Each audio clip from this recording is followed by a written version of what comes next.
Hi అండి, నమస్తే. ఈరోజు చిట్టి కాకరకాయలు, కంప కాకరకాయలు అంటాం కదా, వాటితోటి కారం అన్నమాట.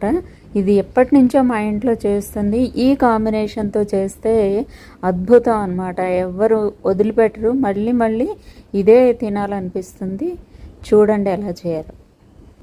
ఈ కాకరకాయలకి ఘాటు తప్పనిసరిగా పెట్టాలండి, లేకపోతే అలా ఫ్రై చేసినప్పుడు పేలుతాయి.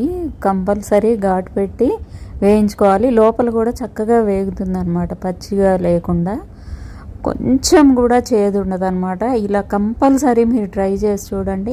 ఉత్త కాకరకాయలు కూడా మనం తినొచ్చు, వీటిని అన్నంలో కలుపుకోపోయినా కానీ. పిల్లలు కూడా చాలా ఇష్టంగా తింటారు. ఇది చిరు చేదు అంటాం కదా, అది కూడా ఉండదన్నమాట. ఒకసారి తప్పనిసరిగా ట్రై చేసి మీరు నాకు కామెంట్ చేయండి.